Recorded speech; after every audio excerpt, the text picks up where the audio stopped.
Hi, everybody. Welcome to the week 4 Not So Micro lecture. And tonight we are going to talk about feedback, specifically how to take the feedback that you received in week 3 and apply it to your week 4 assignment. Really, this can be for any feedback from any assignment to another assignment, or just in general, applying it to work as you move forward. So, all right, let's take a look. Most of this is information you already know, but just kind of reminding everybody in this week because it's really important. So, read your feedback thoroughly. What I would not ever suggest is to start with a comment and then just start addressing it. You want to get a holistic view of the feedback first so that you kind of know the whole direction. Another benefit to looking at all of it first before addressing anything is sometimes your faculty member, whoever, will make a comment, and then later on that question is answered or something else comes up that connects to it. So there might be like a follow-up comment that, connects more information. So always best to really look through everything, all the feedback first, and then decide on your plan of action. And we're going to talk about that. The first key is, as you look through all of it, making sure you understand it. If there's something you don't understand, either go look it up if that's applicable, or ask the professor, what are you talking about here? Or I see this comment, but I don't understand it. You don't want to use that card, obviously, for every comment the whole way through or on every piece of work. But if it's something you truly are unclear about, definitely make sure you ask for clarification. All right, so organizing your feedback. This is where I was saying, kind of thinking about a plan of attack. So categorize your feedback. And it might be that you have a lot of APA items to correct and then some content issues. And maybe content can even be further delineated into different categories of content, but just figuring out the main themes, kind of doing a quick qualitative analysis on your feedback to see what those main themes are and how you might be able to separate them into piles that become a little bit more addressable as a pile, a smaller chunk, than as the whole thing. All right, create a list or spreadsheet to track your changes and ensure no points are overlooked. On an assignment the size of what we're doing right now in this course, you probably don't need to create an external tool for yourself to track your feedback. For this course, it might be sufficient that you look over the feedback and categorize it, and whatever your system is, whether you have highlighted colors or just ABC, whatever it is that you want to use as your coding, that might be easy enough to do just, on the computer and then transferring as you go into your new work, right? So the updated literature review and bringing in, okay, I need to address this. I can do that right here on my computer screen. As you move into larger work, so towards the dissertation or things that are just larger proposals, etc., it might help you when you're categorizing the feedback to do it in a different manner, maybe still by coding, but then maybe actually physically pulling the information into those visual buckets. So into a spreadsheet that has, sections or categories, or even on a Word document, or pulling them right into the work if they're not already right in the work, and having a system for them. When you move into your dissertation work, your typical source of feedback, not source because it's coming from your advisor, but your typical mechanism, I guess, for feedback is going to be annotation. So you're going to get Word documents back from us with track changes sometimes if we're making some adjustments, but typically you'll see a lot of comments on the right-hand section. All right. So you want to prioritize your revisions. This definitely applies more to coursework than it does to dissertation work, although you could still do it for dissertation work, but eventually you have to do it all for dissertation. For coursework, we are all well aware that there is only so much time in a week, and sometimes you're just not going to have the time or bandwidth to get to everything that needs to be updated in time to submit for that next assignment. So go through and identify the most critical feedback, like what's going to have the biggest impact on strengthening your work if you address it. Then, if you have more time during the week, like if you're somebody this week who says, okay, I've got a good amount of time where I can really devote myself to this update, then maybe you start with the significant issues and work your way to the smaller issues. If you have less time, maybe you're starting with that smaller list, or the items that are smaller, low-hanging fruit, easier to address, so that you're knocking them out, getting them done. And then if you have time, moving into the larger ones.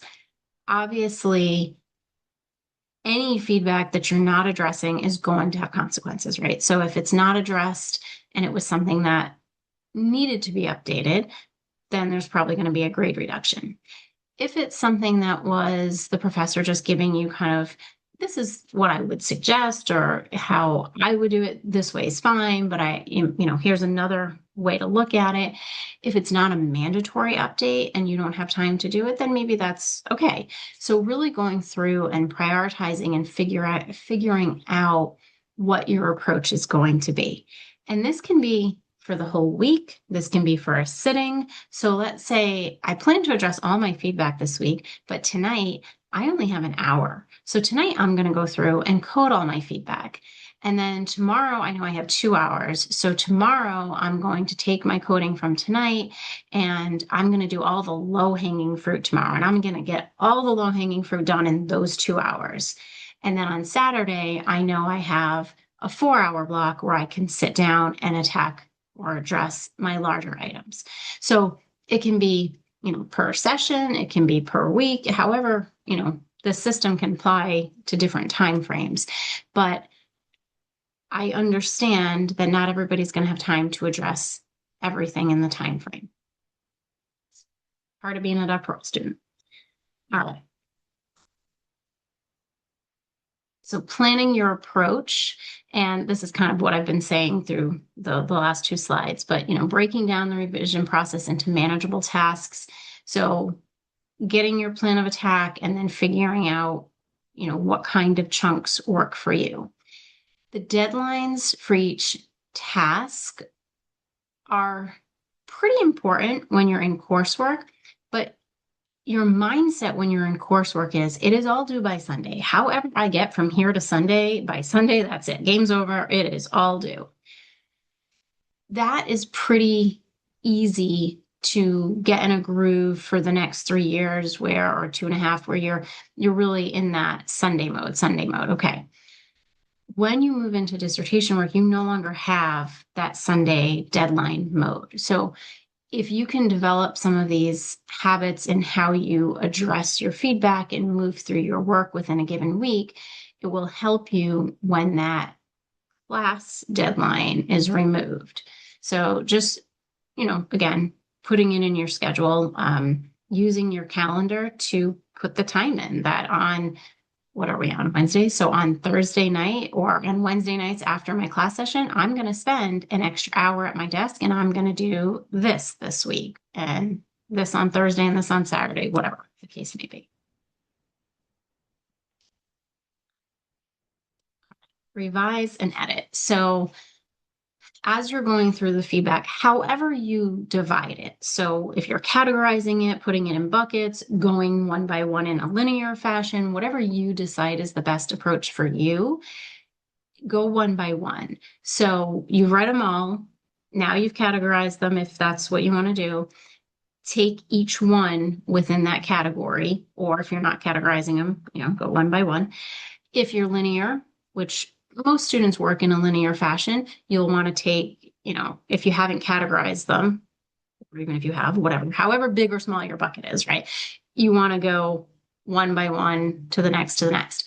Some people are a little more daring and they just want to pull one out of the air and say, I'm going to start here. That's fine too. Whatever works for you.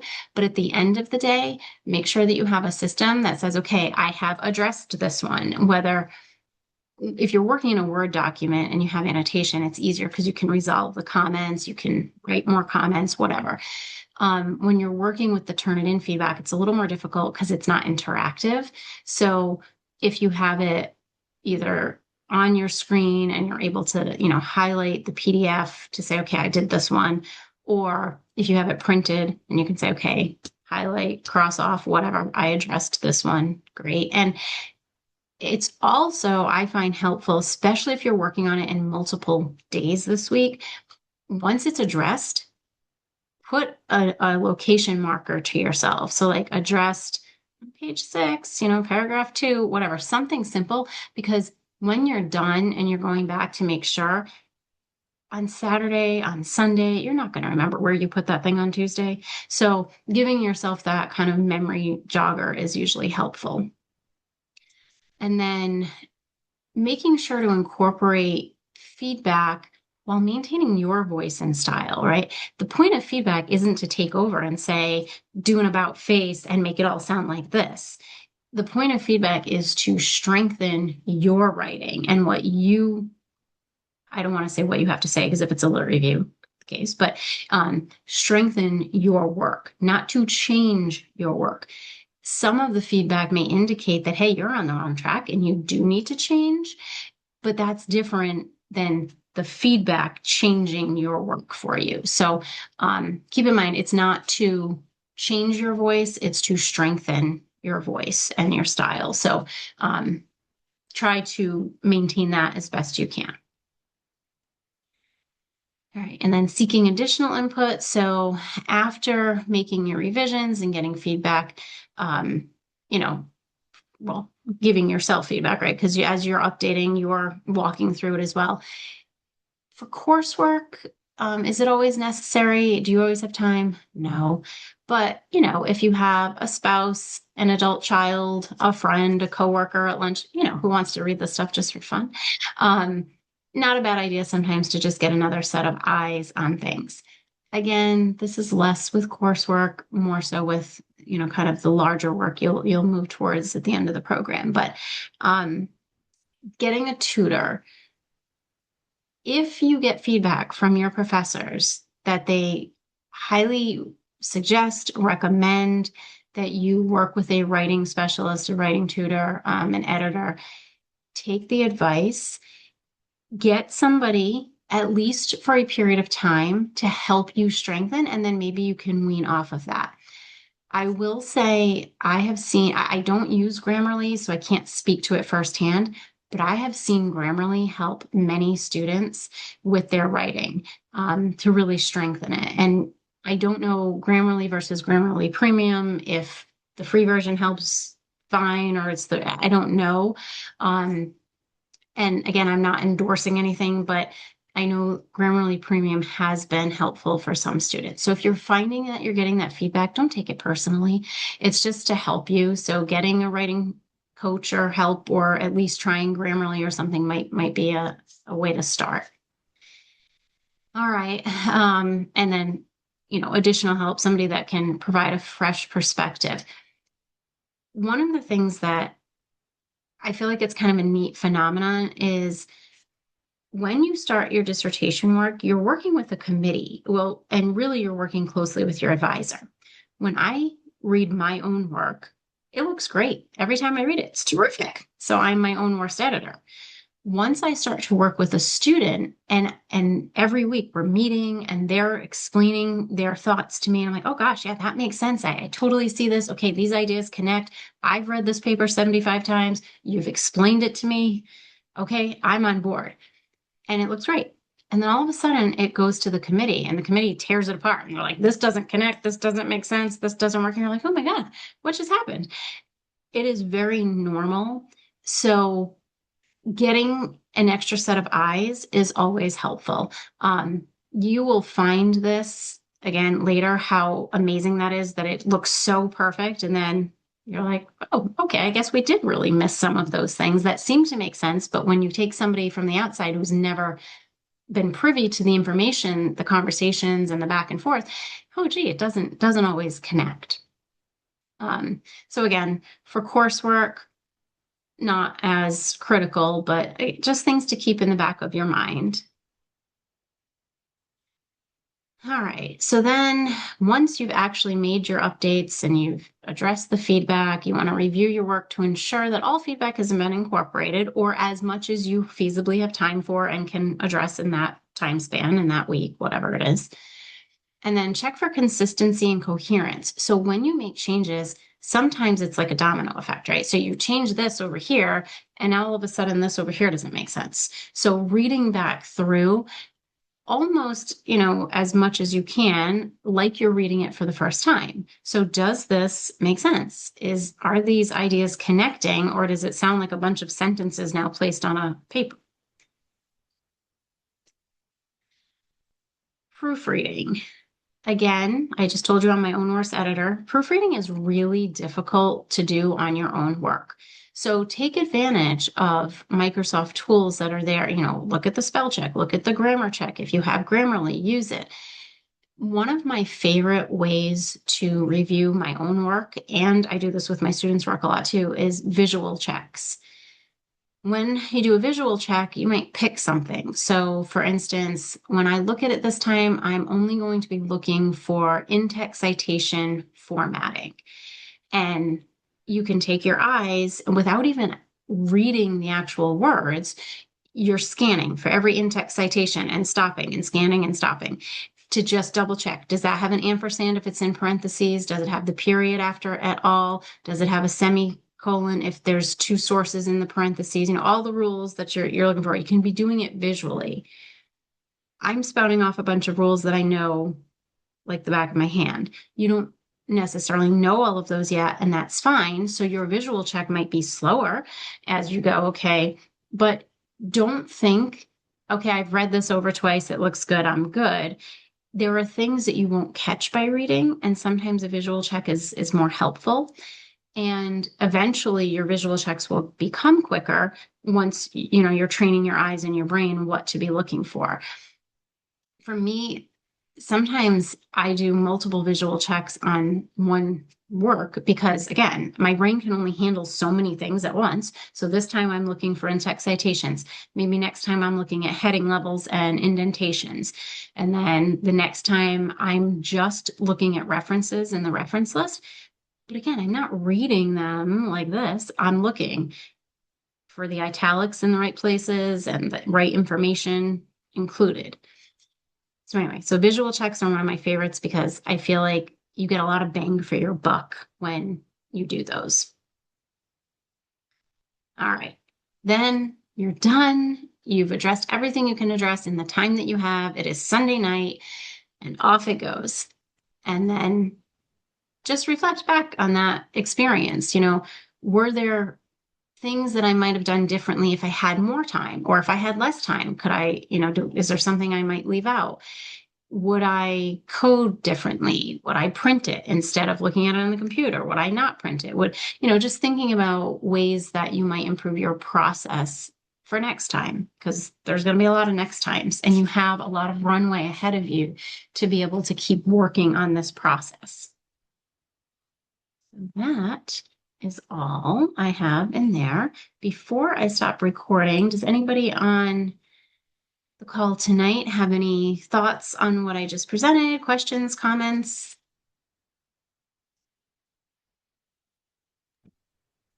I do have a question that I want to get on the recording just for other classmates.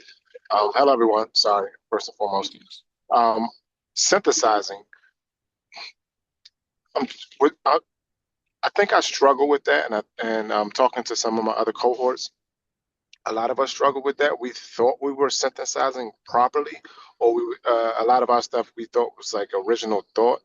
And I believe original thought and synthesizing is two different things, right? But I believe Yes. some of us are struggling with that just a little bit because I know you wrote on there on some of the comments it said like site, and I believe the area that I should have been citing in, or that you told me to cite in, it was original thought, and I believe I shouldn't have been citing it. But you want all of our information cited, correct? Okay, so I'm going to pull that apart. Number one, a literature review should not have any original thought. So take it out. If it is in there, that's not where it belongs. I don't want to know what you think. I don't care what you think. This is not a time for you to tell me what you think. What is a literature review? To review the literature that we're reading. That's right. It's for you to tell me what everybody else has said about this topic and published.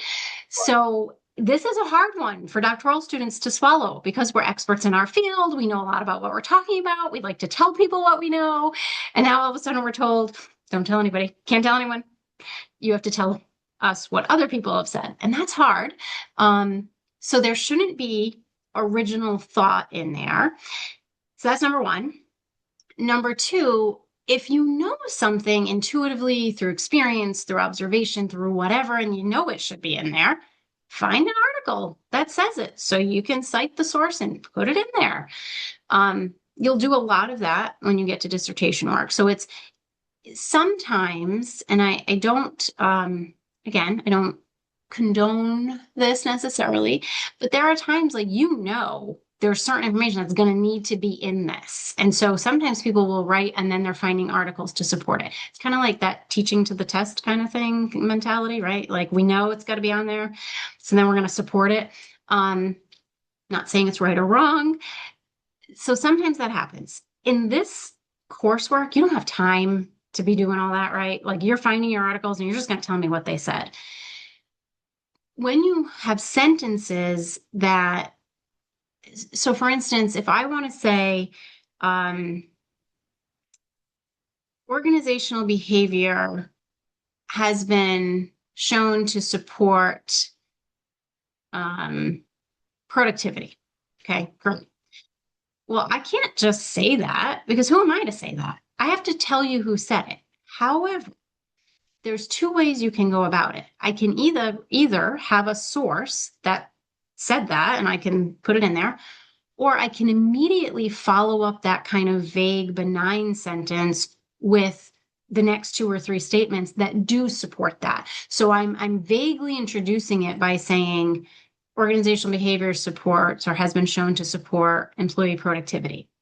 Fisher found that when leaders outwardly show their support for employees and builds culture, employee productivity goes up. 2019 or Fisher 2019. So now I'm giving you a source to support the vague benign sentence that I just threw out there, which is okay as long as I'm immediately following it up with those cited and supported statements. If I leave it as organizational behavior has been shown to increase employee productivity, and then I move on to my next thought, not good. Because now I'm just like throwing out a sentence that I'm telling you and I shouldn't be. So that's the part about the original thought and the citation. And one more part to that. Anytime, if you read your sentences, if you are defining a term, if you are making a declarative statement, this is so, or has been shown to, or whatever, or if you are explaining a situation, if you can't tell me who said that, then it shouldn't be in there. So ask yourself, all right, who said that? Oh, I need a source for that. Because I don't want anybody to have to eliminate, pages of content if they were all original thought, which nobody had that in here. You know, you don't need to spend all week looking for more sources to cite these miscellaneous statements. You might need a few more, but chances are, if you have sources already in that section and you've made a section around a topic, you can probably pull some more information from that same articles that will support this direction of what you're saying. You don't want to falsely put a source in to support something if they didn't say it, but if you've built your sections properly, which not everyone did, but if you did, and you have a section that's about a topic and those articles are already in that section, chances are you can make that work with what you have. The synthesizing piece is very different. So now, even whether you're presenting your words or not, but in a lit review or not, so if we're presenting what other people said about a topic, we want to, again, build a section around a topic and then fill it with statements that build up that topic from these different articles. So there's as best as you can, and I recognize with this assignment, it can be more difficult because you have less sources, which you would think might be easier. But it can be more difficult because you may not be able to intertwine as much. Some of you did a wonderful job. There are always going to be places where Smith said a statement or two, and then Jones said, where you'll have some stacking, but your entire literature review should not be author A, author B, author C, author D, author E. Like, it shouldn't be that way. And in last week's Not So Micro lecture, I gave you two website sources where one of them we looked at examples of synthesizing versus not. And you can see it's just bringing them back in and folding them together rather than A, B, C, D, E, F, G sources. So if anybody's still confused about synthesizing, go take a look at last week's Not So Micro lecture and some of the sources there. One more piece before I stop this answer is direct copy. And Josh, I don't know that you were talking about that, but direct copy comes in two forms, right? Okay direct copy and not okay direct copy. The okay direct copy is something like a direct quote. And I went over this in last night's announcement. Quotes are okay and legal when used appropriately and sparingly. So in an assignment like this, 1 to 2 quotes max is probably what you should have. And if you have any, you don't need to, but if you have any, probably 1 to 2 max, and certainly not anything 40 words or more. Definitely shorter, like one sentence kind of quotes if you need them. So those are okay. What's not okay is when you have direct copy and it's just like you didn't paraphrase the language enough. Now, Turnitin has some flaws, right? So there's some issues. Everybody's stumbling through AI detection and we're doing all that, but it is pretty good at similarity tracking.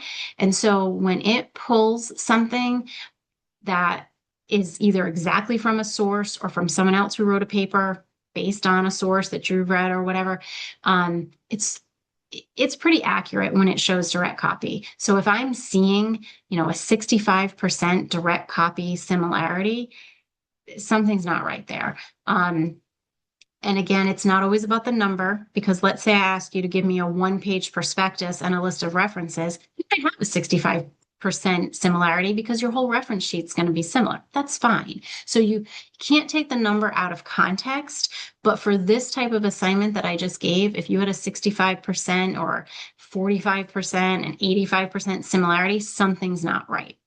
Okay, I'm going to stop with that one. Josh, did that help you? That did, and you also answered the second question that I had in reference to, do we need to add more references? For some of us that didn't probably didn't get the page length, did we need to add more references? But you cleared it up. You just basically said that the information is probably there. We just have to do a deeper dive into it to fill out those sections. That's right. Yeah, you use what you have. If you have to go and find some other sources, you can, but use what you have if possible. Aisha, go ahead. Hi. So I had a question. In my introduction, it said cite, and I wasn't used to citing in the introduction. I always thought that the introduction is like, you have evaluated all of your research, you've brought it together, it's all original thought. It's original thought to show that you have like cohesively understood the articles. So I just wanted a little bit more understanding on that part and to understand, should we cite our introduction and our conclusion? Okay, so the answer here is it depends on how you write either one of those. So if you write an introduction that is purely almost like technical, like you can have one of those vague, benign sentences usually, but basically, here's what this literature review is going to show you and tell you. Okay, great. But if you have go back and read your introduction after we get off tonight from the perspective of when you read it, are there any sentences that tell me something that looks like a fact, that states something declarative, that explain anything? If so, they need a citation. And that's not always the case. You know, when we write things for work, how often, I mean, I'm different because I work in academia, but how often in industry are you like citing papers and things when you write for work? Never, right? Um, in some grad programs, it just depends on the program, the professor, the course, blah, blah, blah. But because our goal is to be moving you towards your end goal of dissertation, everything we're doing is to help you prepare for that. And I know it's so early, and I'm like, oh my gosh, like, why are we talking about the dissertation? That's like 2 years away. I get that. But if we can infuse it as we go, so we've got our course content, and then we've got our course assignments that serve double duty, right? They're helping with the content, but they're also helping build the academic side of your portfolio, so that when you get to your dissertation, no longer are you going, all right, do I have to cite my introduction? Do I need, what does in-text citation look like? Do I get an ampersand? That all that has already been like worked through. So Aisha, I don't remember yours off the top of my head. It just depends on how it is stated.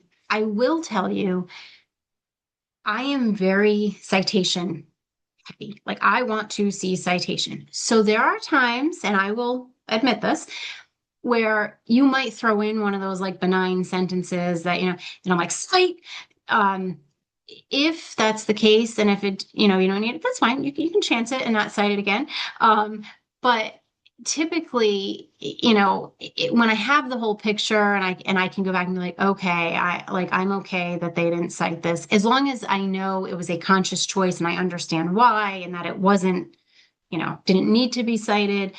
If I felt like you skipped it or didn't listen to it, then I might have a different response. But look at what it says. And if you were kind of restating anything that you stated in the lit review that was supported, then it probably should be supported. All right, what else? Because I'm sure anyone watching this recording is like, oh my gosh, I had the same question. So what else?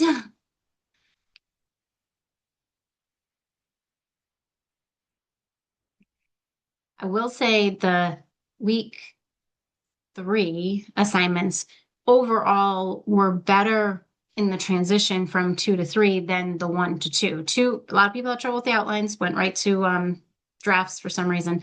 So I am not raising my hand. I wasn't even touching my computer. I don't know what happens. But the drafts were pretty good. There's a lot to work through, and please don't ever be discouraged. This process, it's like you're on this pedestal. You're in a doctoral program. You think, you were here because you deserve to be here. You get it. You know what you're talking about. And then all of a sudden you're like, how did I get that grade? What just happened? Don't be deflated. Don't be discouraged. We're doing it to help you get stronger.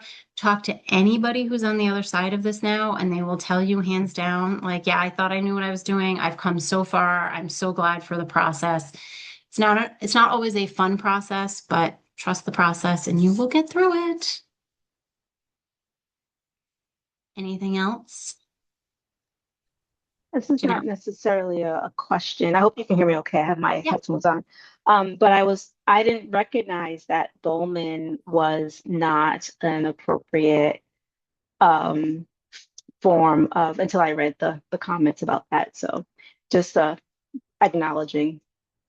Okay, yeah. So I think in week 1, and again, I know it's week 1 when it's coming at you, but I think in week 1, I noted that. So whenever we say academic, scholarly sources, that means peer-reviewed, refereed journals, articles.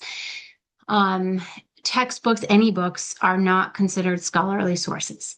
However, that said, if you cite a book here and there, and that's why in week 1, when I saw the books, I was like, it's fine. Like for the coursework, it is fine, but just know this isn't and I haven't deducted any points for that. I have noted it, but I haven't deducted points. But books are not scholarly sources. Now, if you take Cotter's, 8 Dimensions, whatever the name of his book is, you take Roger's Diffusion, these books that there's so many books that are highly regarded, you might need to cite them sometimes, and they might be very useful, but the majority of your sources are academic, peer-reviewed journals.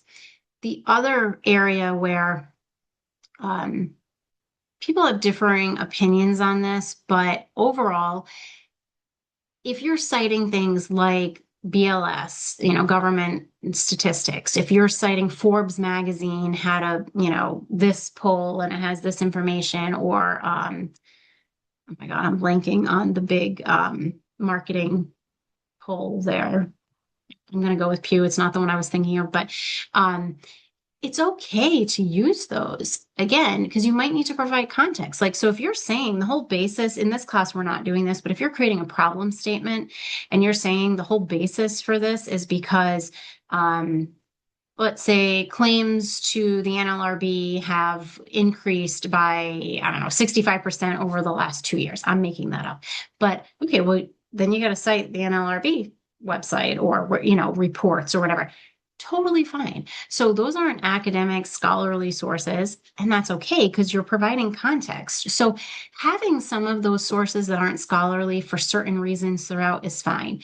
Using them as a support as a scholarly source, no. But Janelle, for this course, it's fine because I say at the beginning, if it gets overlooked, you're learning now, so you won't do that going forward, but it's fine to have it. Anything else? Okay. All right. Well, I'm going to stop recording. Thank you for watching.